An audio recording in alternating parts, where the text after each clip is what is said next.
자, 지난 시간에 이 키네틱 시어리를 전개하는 과정을 이 포토케미스트리에 대해서 한번 적용을 해봤습니다.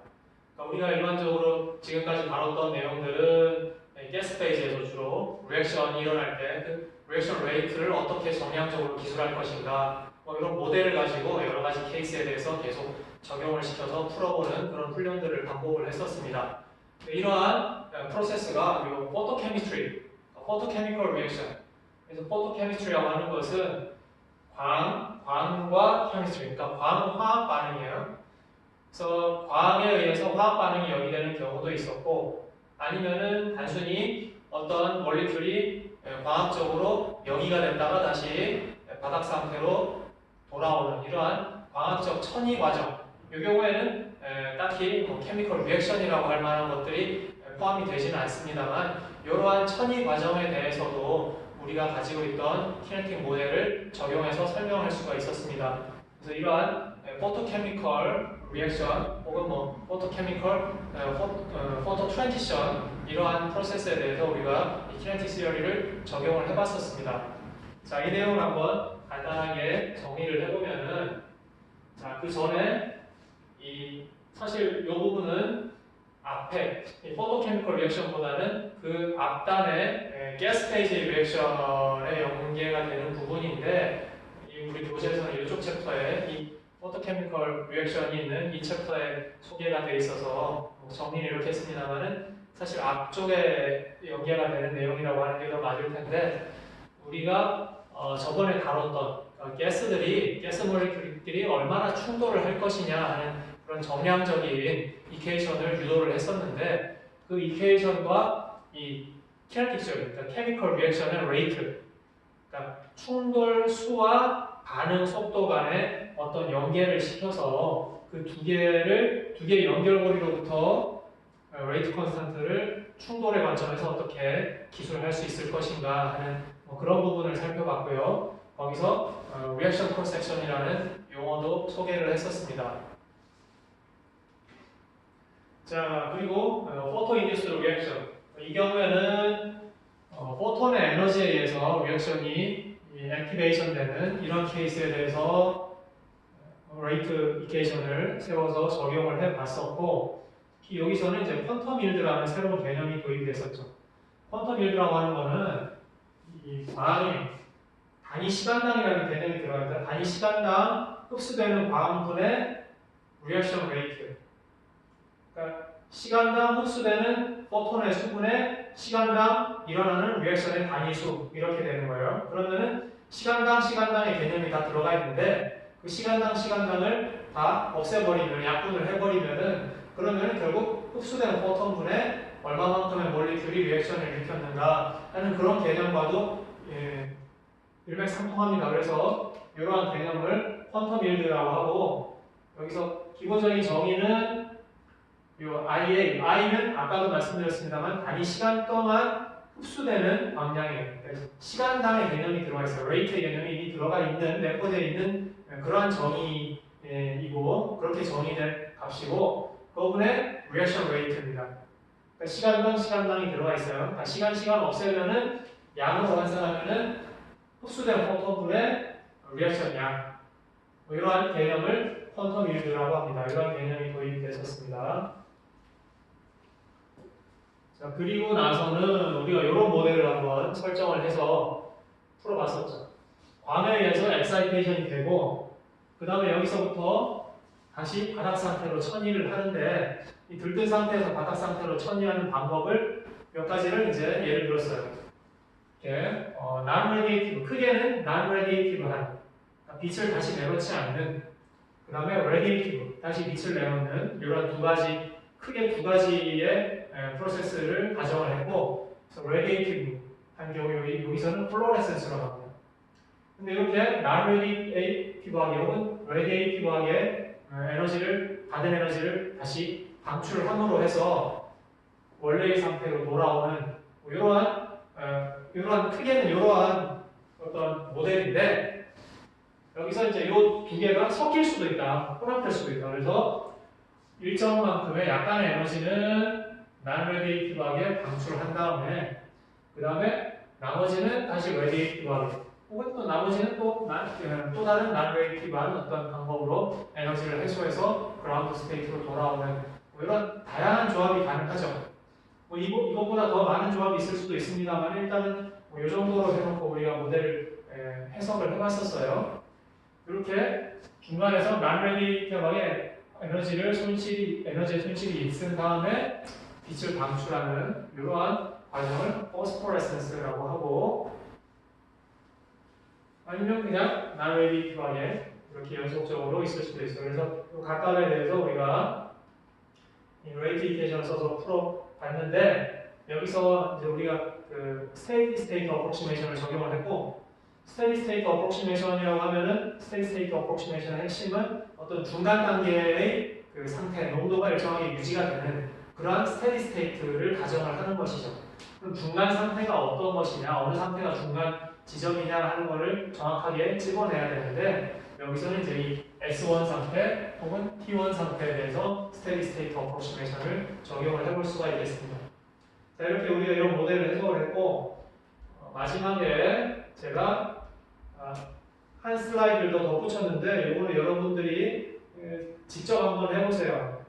요거는 뭐냐면은 이 상태에서 이렇게 포스포레센스와 인터시스템 크로싱 두 개를 우리가 가정을 했는데 이 모델에다가 플러스 알파를 한 거예요. 뭐냐면은 그것뿐만 아니라 여기서 어떤 리액션이 일어날 수도 있다. T1 상태에서만 일어날 수 있는 케미컬 리액션이 있을 때 이렇게 한 가지가 더 덧붙여진다면은 그러니까 이렇게 돌아오는 게 아니라 T1 상태에서 케미컬 리액션이 일어나가지고 다른 머티리얼로 변형이 되거든요. 근데 다른 상태에서는 안 되고 오직 T1 상태에서만 뭐 이런 리액션이 일어날 수 있다면 그런 케미컬 리액션을 과정을 하나 더 덧붙인다면은 어떻게 될 것인가? 자, 나오는데 그에 대해서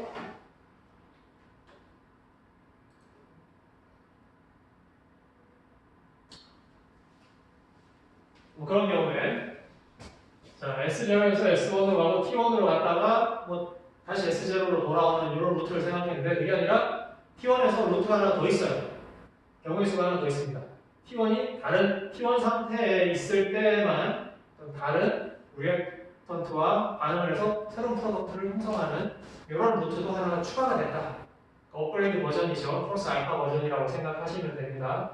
그랬을 때 이 리액션에 대한 레이트를 어떻게 기술할 수 있을까 하는 뭐 그런 예인데 여러분들 관심 있는 저는 요거는 다루지 않겠습니다만 관심 있는 학생이라면 한번 직접 시도해 보셔도 좋을 것 같습니다. 고정 과제로 제가 남겨두도록 하겠습니다.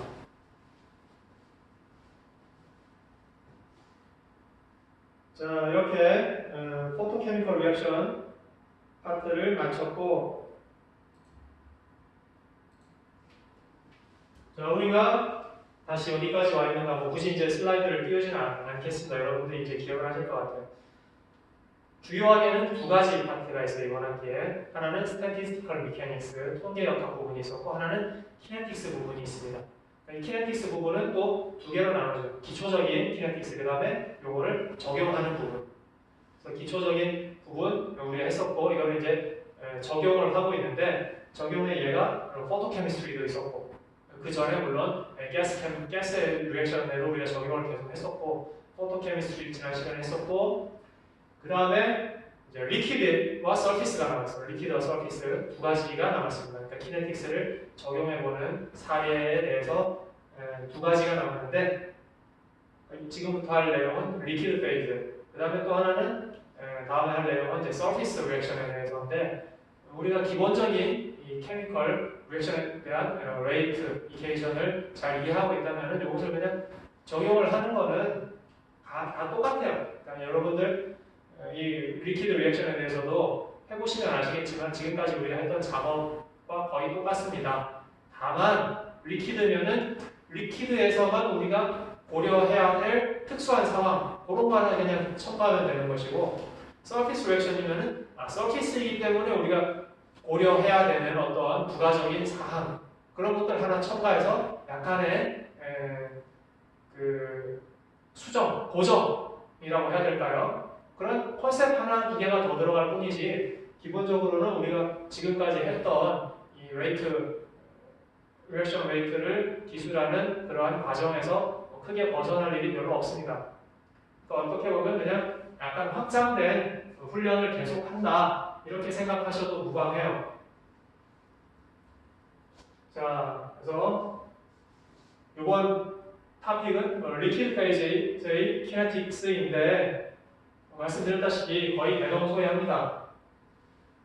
이 부분, 먼저 이 부분에 대해서 말씀을 드릴게요. 이 부분은 자, 제가 이 강의 노트는 교재에 있는 순서대로 정리를 하다 보니까 교재 내용에 대한 요약본이에요. 그런데 제가 요약을 하긴 했습니다만은 흐름상 순서를 좀 바꿔야 될 부분도 있을 수 있고, 그 다음에 이런 부분은 여러분들이 알면 좋지만 지금 단계에서는 굳이 우리의 어떤 메인스트림, 주요한 흐름에 있어서 오히려 좀 혼란이 있을 수도 있고 부담이 될 수도 있기 때문에 생략하는 게 좋겠다 이런 부분도 있어요. 특히 이 챕터에 좀 그런 부분이 많은데 일단 제가 그래서 강의 노트에 웬만한 내용을 다 담기는 했습니다만은 이 중에서 제가 순서도 좀 바꾸고 생략하는 부분도 많이 있을 것이다. 이렇게 여러분들 참고를 해 주시면 되겠습니다.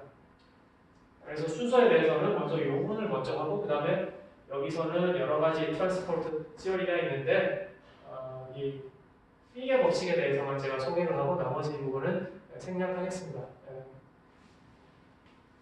자, 그래서 이 뒷부분부터 먼저 본다고 했어요. 그래서 뒷부분을 먼저 보시면은 자, 여기서부터인데 자, 익숙한 형태입니다. 그죠? 정반응, 역반응, 두 번째 스텝의 반응 뭐 익숙하죠? 레이트 이퀘이션 그래가지고 이런 어프로치메이션도 익숙해요. 그러니까 푸는 방법이 거의 똑같습니다. 우리가 했던 거 거의 똑같아요. 그러니까 제가 그냥 여러분들한테 이거 한번 해봐 이러고 던져주고라고 하면 좀 어감이 안 좋은데 어쨌든 그냥 과제로 부여하고 자습 과제로 부여하고 넘어가도 될 정도로 그래도 무방할 정도로 아주 흡사합니다. 다만 여기 이런 기호는 처음 보죠. 이게 뭔가 그러니까 제가 아까도 말씀드렸어요. 키네틱스의 우리가 해나가고 있는 키네틱스의 흐름에서 크게 벗어나는 일은 없는데 다만 리퀴드이기 때문에 고려해야 하는 특수한 팩터 한두 개 그게 바로 여기 있어요. 그러니까 이것만 신경 쓰면 되고 나머지는 거의 똑같습니다.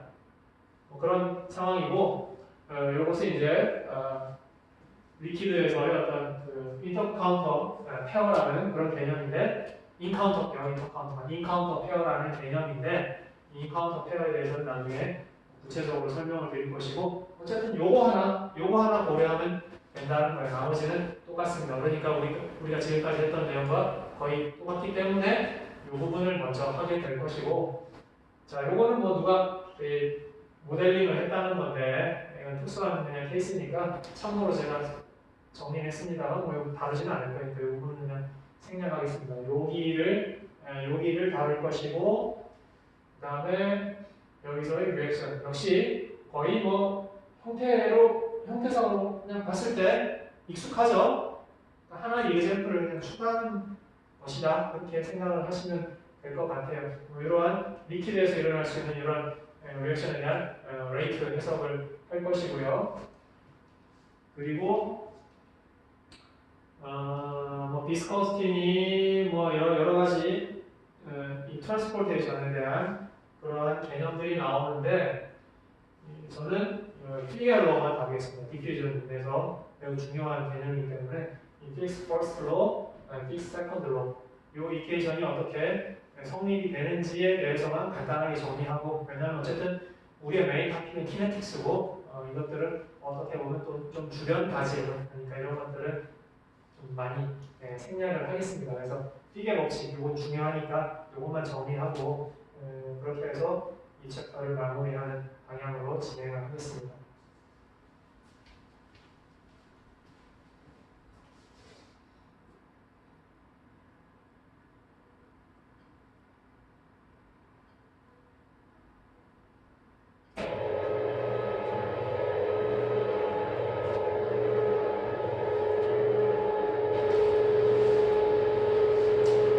자, 그러면은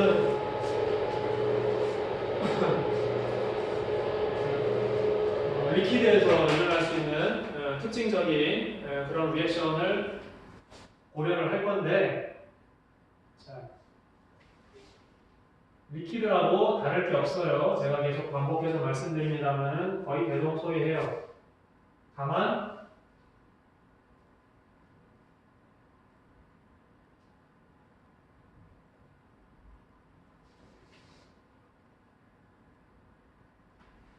이런 개념, 그러니까 리퀴드이기 때문에 고려해야 할 사항이 있다고 했는데 인카운터 페어라는 용어가 나옵니다. 요거에 대해서는 고려를 좀 해야 되겠다. 그래서 요거 단지 요것만 새로운 개념인데 뭐냐 하면은 자, 리퀴드 페이즈. 우리가 지금까지 다룬 거는 가스 페이즈를 주로 다뤘어요. 근데 리퀴드, 가스와 리퀴드의 어떤 차이점, 반응이 일어날 수 있는 환경에 있어서의 가장 큰 차이는 무엇인가 하는 겁니다. 자, 가스 페이지에서는 몰리큘들이 자유롭게 운동을 해요. 운동 속도도 매우 빠릅니다. 자유롭게 운동을 하고 있는데 반면에 리퀴드 같은 경우는 굉장히 제한적이죠. 움직일 수 있는 거리가 제한적이고 이동할 수 있는 이동 레이트도, 이동 속도도 상당히 기체에 비해서는 느릴 수밖에 없습니다. 자, 이러한 특징, 리퀴드에서의 특징을 잘 생각을 하시고요. 그래서 만약에 솔루션에서 리액션이 일어나는 경우를 가정해 봅시다. 물에다가 소금을 타고 소금을 녹이고 설탕을 녹였어요. 그래서 물이 100g 있는데, 예를 들어서 물이 100g 있는데 거기다가 소금 1g, 설탕 1g을 녹였습니다.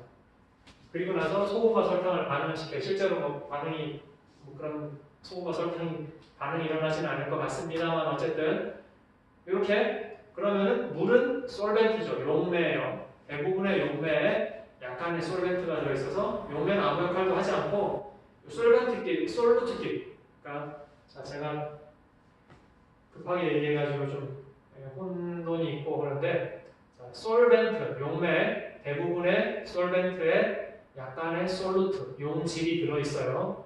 그리고 용매는 리액션에 관여하지 않고 그냥 환경만 제공하고 용질, 솔루트끼리 리액션을 한다고 생각을 해봅시다. 물은 가만히 있고 물에 녹아있는 설탕과 소금이 리액션을 하는 경우라고 생각을 해보세요. 그럼 이게 가스 페이지라면 별 문제가 없어요. 그냥 막 이렇게 돌아다니다가 만나가지고 충돌하면서 리액션이 일어나는데 리퀴드 같은 경우는 더군다나 만약에 농도가 아주 낮은 다이렉트 솔루션 같은 경우는 일단 이 소금과 설탕이 만나는 것 자체가 힘들어요. 만날 기회를 잡는 것 자체가 힘든 거죠. 만나는 횟수 자체가 적어요. 그러니까 리액션의 기회 자체가 적은 겁니다. 자, 이러한 환경이에요. 요거를 그림으로 한번 표현해 보자면은 자, 이렇게 요것들이 이제 솔벤트라고 해봅시다. 뭐 소금물 같으면 물이에요. 솔벤트가 이렇게 있고 중간중간에 이제 솔루트가 있어요. 솔루트. 그래서 네모와 세모가 만나서 리액션을 해야 되는데 기체 상태 같으면은 막 빠르게 움직이니까 만나는 횟수가 그렇게 아주 드물지는 않을 텐데 리퀴드 같은 경우는 이 둘이 만나기가 참 어렵습니다. 극단적으로는 견우와 직녀가 1년에 한 번 만나는 것만큼이나 어려울 수도 있다는 거예요. 왜냐하면 이동 자체가 어렵기 때문에. 그러니까 이 물 분자들을 헤치고 가서 만나기가 쉽지가 않다는 거예요. 그래서 리퀴드의 특징은 만나기가 어렵다. 리액션의 찬스 자체를 갖기가 어렵다. 그 이유는 이동 속도가 느리기 때문에. 자, 조금 더 이제 전문적으로 용어로 표현을 하자면은 디퓨전의 제약이 있기 때문에 restriction of diffusion. 그러니까 디퓨전의 제약이 있기 때문에 또 여기서 연관해서 얘기하자면은 diffusion limited. 그러니까 디퓨전에 의해서 제한이 되는. 그러니까 뭐 그러한 diffusion controlled. 사실은 이런 말을 제일 많이 써요. diffusion controlled. 그러니까 디퓨전에 의해서 결국은 제어가 되는 디퓨전 속도가 전체 반응 속도에 상당한 영향을 미치는 혹은 뭐 디퓨전이 rate determining 하고 있는 디퓨전이 그러니까 이 확산 속도가 반응 속도를 실질적으로 결정하는 rate determining 하는 뭐 이런 것들이 다 비슷하게 연계되는 그런 용어 내지는 기술 방법이라고 생각할 수가 있겠습니다. 자, 이렇게 돼요. 그래서 만나기가 어려운데 그런데 일단 만나면 어떻게 될 것인가? 일단 만나면 만약에 만났어요. 자, 아주 어려운 기회를 뚫고 만났습니다. 주변에 물 분자들이 이렇게 솔벤트 분자들이 이렇게 둘러싸고 있겠죠. 자, 이러면 만나기는 어려워요. 일단 만나면은 지겨워도 이제 떨어지기도 어렵습니다. 빠져나가기가 힘들어요, 이거는. 일단 만나면은 상당 시간 붙어 있어야 돼요. 자, 두 개의 어떤 몰리큘이 만나서 리액션을 할 때 크게 두 가지 스텝을 고려할 수 있어요. 첫 번째는 만나야 돼요. 충돌이 있어야 됩니다. 두 번째는 충돌해서 리액션이 일어나야 돼요. 무슨 얘기냐면 충돌한다고 다 리액션이 일어나지 않을 수도 있어요. 그냥 대충 비슷하게 충돌해서 그냥 리액션이 안 일어날 수도 있고 그냥 천천히 충돌해가지고 리액션이 일어나기 위한 충분한 액티베이션이 제공되지 않을 수도 있어요. 그래서 그냥 충돌하고 나서 그냥 리액션 안 하고 그냥 다시 흩어질 수도 있어요. 기체라면은. 그러니까 일단 만나야 되는 게 첫 번째고 두 번째는 만날 때 그 리액션이 일어나야 되는 게 두 번째. 가스 페이지 같은 경우는 만나는 게 상당히 쉽습니다. 첫 번째 스텝이 상당히 쉬워요. 근데 요 리퀴드 페이지 같은 경우는 만나기가 어렵죠. 그러니까 만나는 스텝이 상당히 어려운데 일단 만났다. 그러면은 만나서 충돌했는데 리액션이 안 일어날 수도 있어요. 아까 제가 말씀드린 것처럼 만난다고 다 리액션이 일어나진 않아요. 그런데 그러면은 충돌하고 흩어져야 되는데 흩어지질 못해요. 여기 갇혀 있어요. 그러면은 또 충돌해요. 그리고 또 흩어지다가 또 갇혀 있으니까 또 충돌하고. 그러니까 만나기는 어렵지만 일단 만나면은 리액션의 기회를 반복적으로 가질 수 있는 이런 특징이 있습니다. 리퀴드는 한마디로 만나기는 어렵지만 일단 만나면은 리액션의 기회를 반복적으로 가질 수 있다. 이런 특징을 기체에 대해서는 가지고 있습니다. 반면에 가스 페이지 같은 경우는 만나기는 쉬운데 또 헤어지기도 쉬운 거죠. 자, 요렇게 갇힌 상태, 요거를 이제 요 페어를 인카운터 페어라고 하고요. 인카운터라는 이제 만나다는 뜻이 마주치다라는 뜻이잖아요. 그러니까 인카운터 페어라고 얘기를 합니다. 이게 인카운터 페어고 이 주변을 솔벤트들이 둘러싸고 있죠. 이러한 상태를 솔벤트 케이지. 솔벤트 케이지 안에 갇혀버리면 이런 상태로 인카운터 페어가 형성이 되면은 반복적으로 부딪혀가지고 리액션의 기회를 계속 갖게 되는 것이죠. 그래서 결론적으로 리퀴드에서 리액션이 일어나려면 이런 인카운터 페어가 형성이 돼야 되는 이런 케이스가 많이 고려가 돼야 될 겁니다. 물론 100% 이렇지 않더라도 다른 루트도 있을 수 있는데 지금 우리가 고려하는 방법은 이러한 인카운터 페어를 형성한 다음에 리액션이 일어나는 이러한 이그젬플을 다루겠다 하는 얘기예요.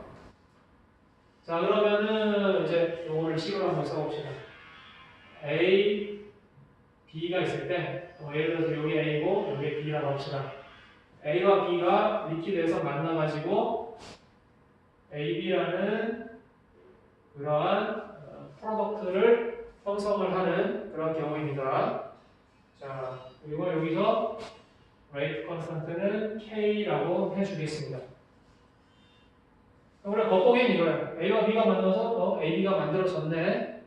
이렇게 되는 건데 궁극적으로는 이러한 화합물이 만들어지는 그런 케이스가 되는 건데 근데 요 리액션을 단계로 뜯어보니까 실제로는 이렇게 되더라는 거죠.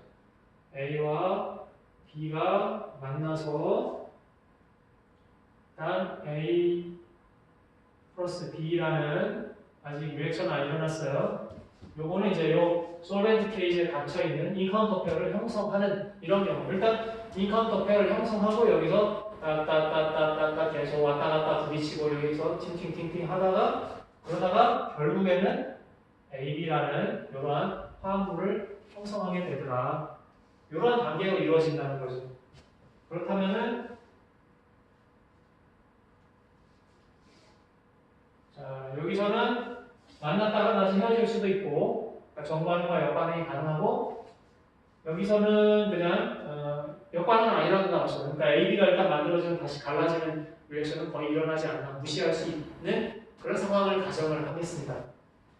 자, 그럼 여기서 각각 요거를 K1, 그다음에 K-1, 그다음에 여기는 K2 이렇게 레이트 컨스턴트를 주고 요거를 이제 해석을 해보는 거예요. 해석은 이제 간단합니다. 여러분들 이제 눈치채셔야 돼요. 스테디 스테이트 어프로치메이션을 사용할 것이다. 스테디 스테이트 어프로치메이션은 중간 단계에 대해서 사용해야 돼요. 중간 단계는 여기다. 이렇게 찾아낼 수 있어야 됩니다. 자, 그렇다면은 자, 리액션 레이스는 어떻게 되나요? 리액션 레이스는 자, 뭐 여러 가지 방법을 쓸 수 있는데 일단 요 식에서 써보면은 마이너스 1분의 1에 dt분의 dA 이렇게도 쓸 수가 있겠고 뭐 B에 대해서도 똑같이 쓸 수가 있겠고 혹은 프로덕트에 대해서는 1분의 1에 dt분의 d AB의 농도의 변화율 이렇게 쓸 수도 있겠습니다. 그리고 요거를 직관적인 이케이션으로 써보면은 자, K의 AB 물론 여기서 이제 A와 B의 농도에 대해서 1차 퍼스트 오더 리액션을 가정을 한 거죠. 이렇게도 쓸 수가 있겠습니다. 자, 그런데 이렇게 되는데 요 AB의 농도 변화라고 하는 것은 결국은 요 리액션에 의해서 생성이 되는 거거든요. 그러니까 결국은 요 리액션에 대한 속도하고도 같은 거예요. AB의 생성 속도니까 요 리액션 여기서는 AB가 없단 말이에요. A 플러스 B만 있지 AB는 없어요. 그러니까 여기서 결국은 결정이 되는 거니까 요 속도는 또한 K2의 인카운터 페어의 농도와 같다. 이렇게도 기술할 수가 있는 겁니다. 자, 이렇게 해놓고 이제 스테디 스테이트 어프로치메이션 써야 되고 그럼 얘에 대해서 요거의 레이트에 대한 식이 하나 필요합니다. dt분의 d 인카운터 페어의 농도의 변화율 이렇게 되고 이것은 생성 속도, 소멸 속도 이것들을 다 더해주면 되는 거죠. 그래서 요게 생성되는 속도는 일단 K1 리액션에 의해서 생성이 되니까 K1 리액션에 A, B 이렇게 하나 쓸 수가 있겠고 그 다음에 K-1이 레이트 컨스탄트인 이 역반응에 의해서는 없어져요. 그러니까 없어지는 속도는 빼줘야 되겠죠. 자, 이렇게 됩니다.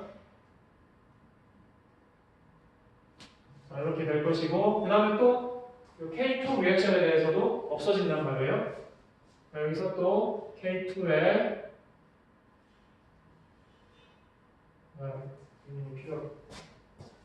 K2에 대해서 A 플러스 B 자, 이렇게 써줄 수가 있겠고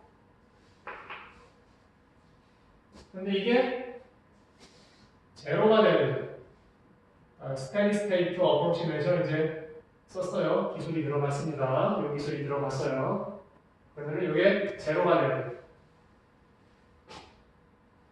그렇다면은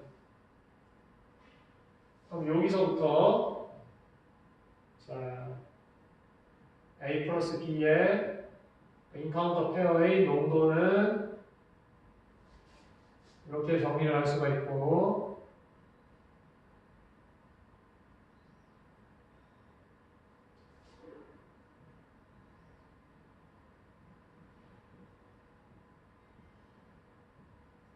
이렇게 정리할 수가 있죠.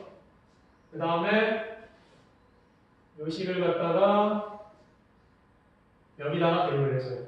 여기다가 대입을 해주면은 그러면 속도를 구할 수가 있겠죠. 따라서 속도는 자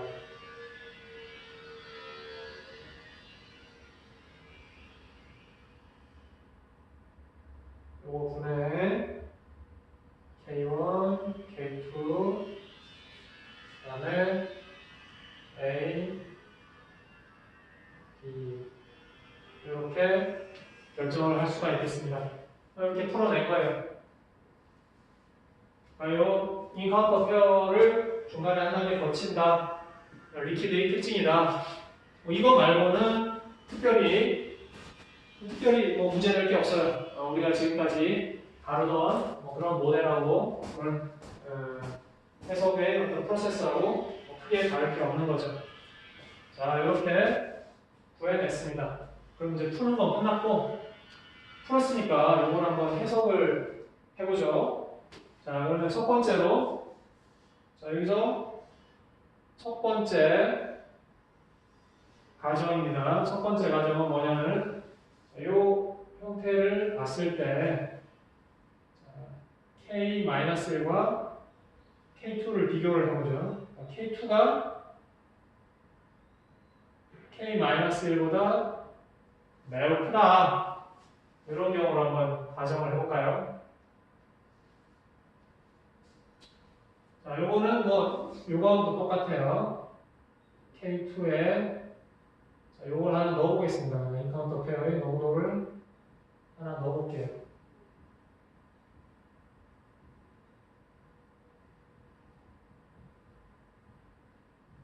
자, 요거 똑같아요, 그죠? 똑같은 얘기예요. 없애면 되니까. 저기 요거는 무슨 얘기냐면은, 요 K2로 기준되어 있는 요 리액션과 요 리액션을 비교를 했을 때, 자, K2가 크다. 요 리액션이 훨씬 빠르다. 요 리액션과 요 리액션을 비교했을 때, 요 리액션이 훨씬 빠르다 하는 얘기가 되겠죠. 그러니까 여기 솔벤트 pH가 왔다가 도로 인카운터 페어가 됐다가 도로 흩어지는 레이트보다는 리액션이 일어나는 레이트가 훨씬 빠르다 하는 얘기가 되는 거예요. 자, 이렇게 했을 때 그럼 이때 V는 어떻게 되는가? V는 자, 여기서 K2가 K-보다 크니까 K-를 무시할 수 있고 그럼 K2, K2 약분하면은 남는 것은 K1의 A, B 이렇게 되겠습니다. 자, 결국 반응 속도가 자, 이렇게 거의 근사해 있으니까 반응 속도라는 것은 이 케이스에는 거의 요거와 같다. 이 얘기는 무슨 얘기예요? K1의 A, B는 그냥 요 리액션의 반응 속도하고 똑같은 거죠.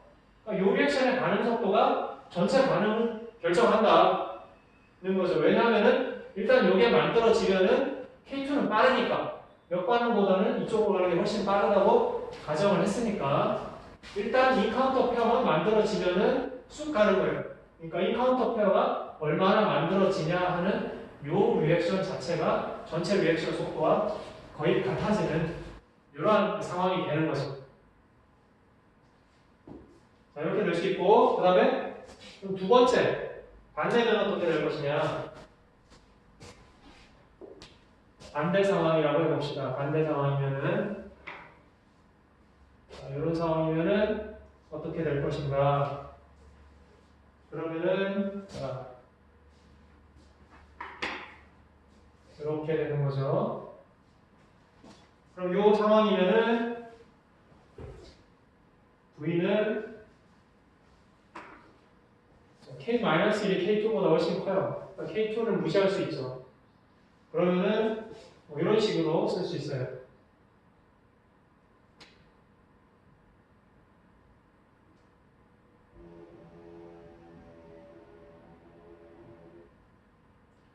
이렇게 쓸 수가 있겠습니다. 자, 그러니까 이 식은 어떤 의미가 있을까요?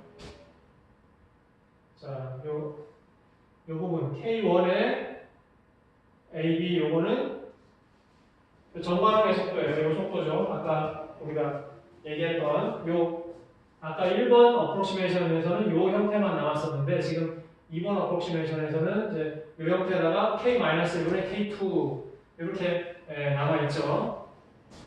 요 식은 뭐 딱 부러지게 얘기하기는 약간 애매한 부분이 있기는 한데, 자, 우리가 굳이 해석을 하자면은,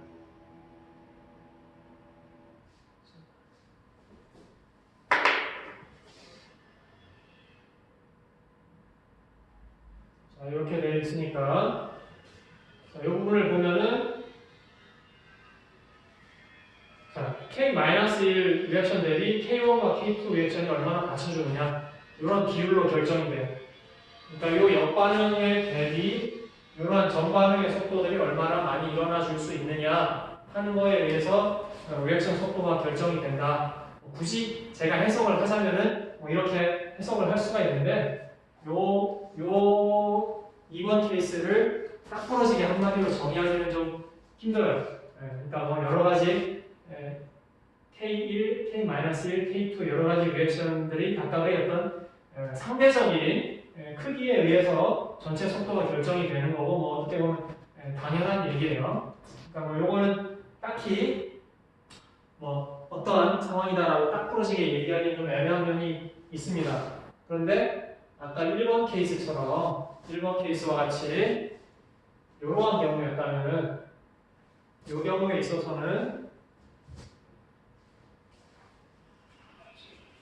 경우에 있어서는 V가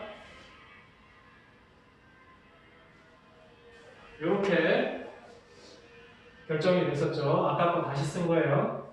자, 이럴 경우에는 요 리액션이 얼마나 빨리 일어나 주느냐. 일단 만나기만 하면은 쑥 일사천리로 가니까. 그러니까 만나는 리액션이 전체 리액션을 결정을 하는 것이고, 요럴 때는 요거는 이제 디퓨전 컨트롤.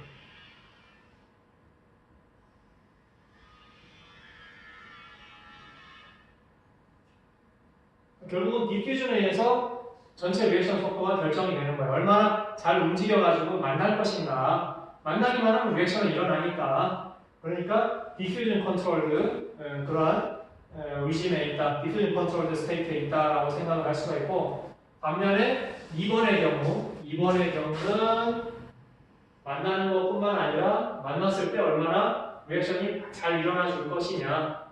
요거는 이제 리액션이 얼마나 잘 일어나느냐, 일어나지 않느냐하고 연관이 되어 있기 때문에 이런 경우는 이제 액티베이션 컨트롤드. 액티베이션이라고 하면 이 리액션이 액티베이션 돼가지고 이렇게 넘어가는 여기 얼마나 잘 일어나 주느냐, 이 K2가 얼마나 받쳐주느냐에 영향을 받기 때문에 액티베이션 컨트롤드입니다만은 이 부분은 좀 애매해요. 책에서 이렇게 액티베이션 컨트롤드라고 기술을 해놓긴 했는데 조금 애매하기도 합니다. 그렇지만 뭐 그런 해석이 가능하다는 걸 이해를 해놓고, 다만 디퓨전 컨트롤들은 명확해요. 요 케이스는 명확하죠. 요 K1 리액션이 명확하게 전체 리액션의 레이트를 좌지우지하고 있기 때문에 이것은 아주 명확하게 디퓨전 컨트롤드 리짐에 속해 있다라고 얘기를 할 수가 있을 것 같습니다.